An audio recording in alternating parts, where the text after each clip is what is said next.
তাদের সম্পদ দুইটা, ইন্ডিয়ার বন্ধুত্ব আর মুক্তিযুদ্ধ। এই দেশকে আধিপত্যবাদ ফ্যাসিস্ট মুক্ত আমরাই করেছি। আমাদের সহায়তা ছাড়া একটা বার ক্ষমতায় আসতে পারে নাই। আমরা তো ধর্মকে নিয়ে ব্যবসা করছি না, নতুন করে ভুল ধরবে ধর্মের নামে তারাই তো ধর্ম নিয়ে ব্যবসা করছে। আধিপত্যবাদ থেকে যদি এদেশকে মুক্ত করতে হয়, জামায়াতে ইসলামী আগামীতে ক্ষমতা আসার কোনো বিকল্প নাই। একজন প্রার্থী বড় রাজনৈতিক দল বিএনপির বললেন যে আপনাদের জন্য, জামাত ইসলামী বাংলাদেশের জন্য, আমিও সহজভাবে বুঝতে চাই, এই নির্বাচনটি তো অনেক চ্যালেঞ্জের এবং আপনারা ফুল ফ্লেজে এবার নির্বাচন করছেন 300 আসনেই এবং সম্ভাবনাময় যে দলগুলো আছে তাদের সঙ্গেও জোট করছেন। এটি কোনোভাবে চ্যালেঞ্জ কিনা? কিছু বিষয়ে মীমাংসা জরুরি ছিল। মহান মুক্তিযুদ্ধের বিষয়গুলো আমরা দেখলাম 16 মাসে আপনারাও এক ধরনের খণ্ডনের চেষ্টা করেছেন।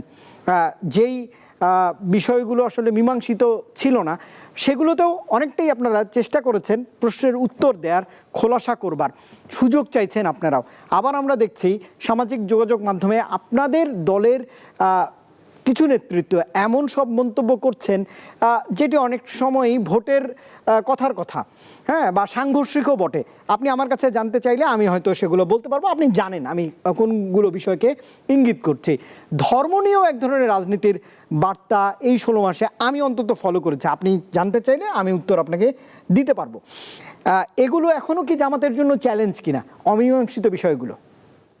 আসলে এগুলো অমীমাংসিত বিষয় না, এগুলো মীমাংসিত বিষয় বলেই আমি মনে করি। আমরা অনেক কিছু শুনি, কিন্তু বাস্তবভাবে দেখতে হবে।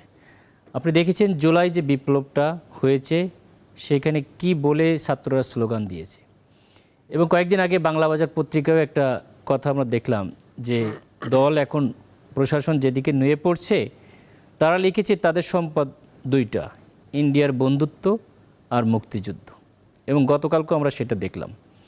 কিন্তু মুক্তিযুদ্ধকে এবং 24-এর যুদ্ধকে দুটাকেই জামাত সমানভাবে ওন করে।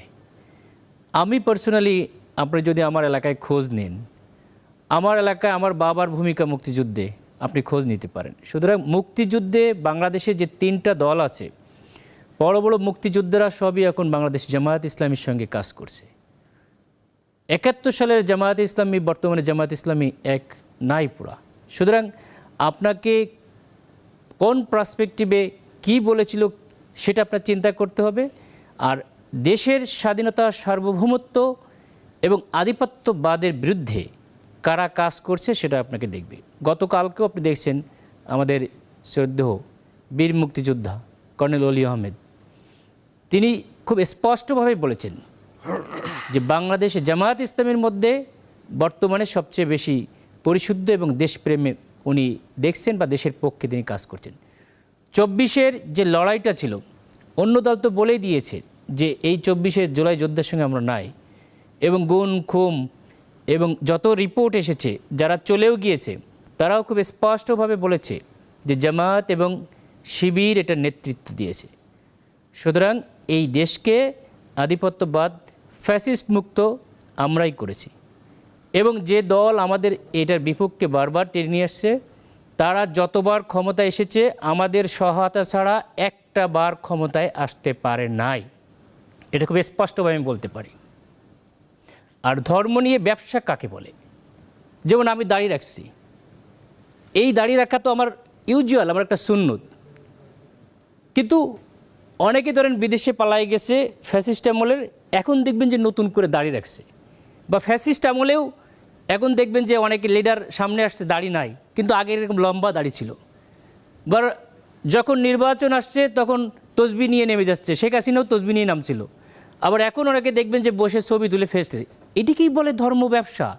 আমরা তো ধর্মকে নিয়ে ব্যবসা করছি না, আমরা ইউজুয়াল ধার্মিকভাবে জীবনযাপন করার চেষ্টা, ধার্মিকভাবে জীবনযাপন করা আর ধর্ম নিয়ে ব্যবসা করা, এটা তো আপনার এই লেভেলে বোঝানোর কোনো দরকার না আমার মনে হয়, ভেরি ক্লিয়ার। আমরা তো ওপেনলিই বলছি, হ্যাঁ, রাসূল সাল্লাল্লাহু আলাইহি ওয়াসাল্লামের সুন্নত এবং সাহাদের জীবন আমরা অনুসারী, আমরা সেভাবে। সুতরাং এটা আমাদের ব্যবসা না, এটাই আমাদের জীবনযাপন, এটাই আমাদের স্বাভাবিকতা।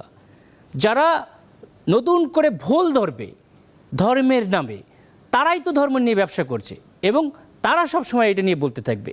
এবং মুক্তিযুদ্ধ নিয়েও তারা ব্যবসা করে। আমি জীবনে মুক্তিযুদ্ধের পরিচয় দিয়ে সরকারি কোনো প্রিভিলেজ নিই নাই। আমার বাপ এই দেশকে দিয়ে গেছে, 2400 আমিও দিয়ে যাচ্ছি। কিন্তু যারা ব্যবসায়ী, আপনাকে একটা গিফট করলাম আর প্রতি পদে পদে আমি বললাম এই তোমার এই জামাটা গিফট করছে, ইজ ইট লুকস গুড?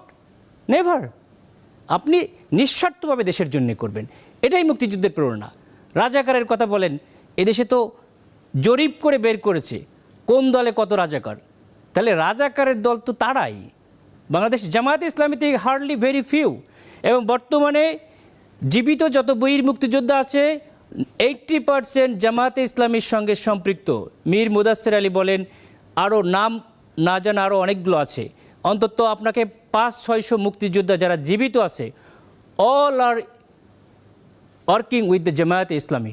আমি তো ক্যান্টনমেন্ট এলাকার এখন প্রতিনিধি, আপনাকে অন্তত 500-1000 মুক্তিযোদ্ধা যাদেরকে আমি দিতে পারবো, দে আর ওয়ার্কিং উইথ মি, যারা ক্যান্টনমেন্টে আগে কাজ করেছে তারাও কাজকে, তারা খুব ভেরি ক্লিয়ার। বর্তমানে বাংলাদেশের স্বাধীনতা সার্বভৌমত্বকে যদি রক্ষা করতে হয়, আধিপত্যবাদ থেকে যদি এদেশকে মুক্ত করতে হয়, জামায়াতে ইসলামী আগামীতে ক্ষমতা আসার কোনো বিকল্প নাই। অন্য সব দল তারা অন্য কোনো দেশের কাছে নিজের আইডিওলজিকে বিক্রি করে দিয়েছে। জামায়াতে ইসলামী কোনো সময়ের জন্যে তারা বিকায় নাই, 71ও বিকায় নাই। 71 তারা স্বাধীনতা চেয়েছে, কিন্তু এদেশের যারা স্বাধীনতার যোদ্ধা তাদের মাধ্যমে চেয়েছে। কই এ জাতির সামনে তো প্রশ্ন আসে, স্বাধীনতার যুদ্ধে যখন স্বাক্ষর হয়েছে তখন আমার দেশের সর্বাধিনায়ক কোথায়? এটা তো ইয়ং জেনারেশনের কোশ্চেন। সেই কোশ্চেনের উত্তর তো কেউ দিতে পারে নাই। কেন অন্য দেশের প্রতিনিধির সামনে আমার স্বাধীনতার যুদ্ধ করে সাইন হবে? দে আর হেল্পিং মি। আপনি আমার বাসায় একটা গিফট নিয়ে আসলেন, তার মানে আপনি আমার বাসার মালিক হয়ে গেলেন? Not like that. আপনি আমাকে অতিথি, তার মানে আপনি আমার বাসার মালিক না। সাময়িক গিফট নিয়ে এসে সারা 9 মাস যুদ্ধ করলাম, 10 দিন এসে আমার সঙ্গে থেকে আপনি এটার সিনাই নিয়ে চলে গেলেন, আমার বউ বাচ্চা সহ নিয়ে চলে গেলেন যে ভাই তুমি থাকো একা। Is it right? এটাই কি স্বাধীনতার চেতনা? নেভার। আপনার কাছ থেকে শুনে যেটি বোঝার আমার সহজভাবে আমি যদি বুঝি, তাহলে আপনি বলছেন বর্তমান নিয়েই আপনারা আসলে চলতে চাইছেন।